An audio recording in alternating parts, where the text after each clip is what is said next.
लागि अनेक पर्वहरुमा अनेक तीर्थहरुमा जाने गर्छौं। कहिले काशी, कहिले गया, कहिले हरिद्वार, कहिले वृन्दावन, कहिले अयोध्या। आज सबै तीर्थहरु यहाँ उपस्थित भएका छौं।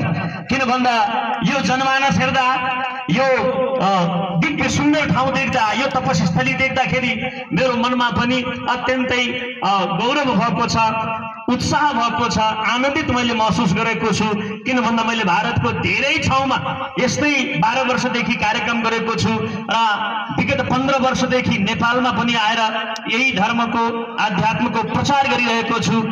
यहाँ आउँदा निश्चित नै बाटो अलिकति अप्ठ्यारो, कता कता डाँडा काँडा भन्ज्याङहरू पहाडहरू देख्दा अलिकति कस्तो ठाउँ होला भन्ने मनमा जिज्ञासा थियो।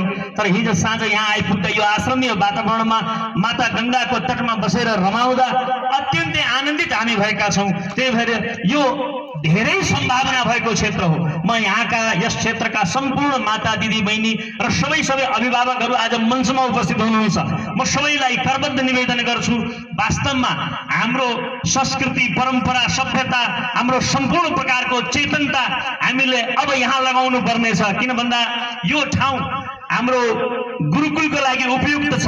गंगा नुहाउन हरिद्वार जानुहुन्छ, ऋषिकेश जानुहुन्छ, त्यहाँ घाटहरू बनेका छन्, सिँढीहरू बनेका छन्। आज यो क्षेत्र त्यस्तै पावन घाटहरूले सुसज्जित हुनुपर्छ। यहाँ विद्याको, संस्कृतको पढाइको लागि गुरुकुल स्थापना हुनुपर्छ।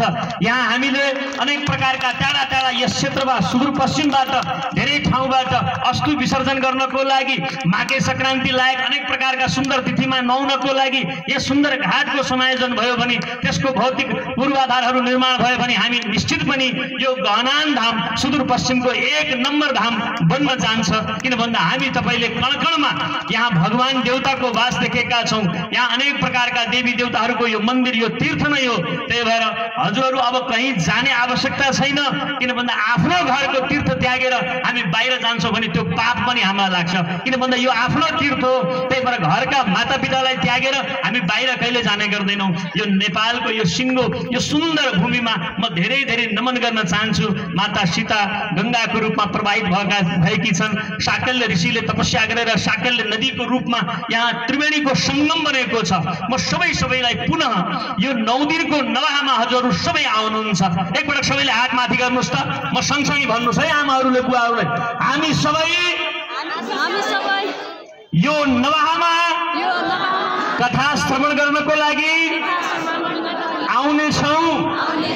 यहाँ जे जस्तो सके पनि दान पनि गर्ने छौं।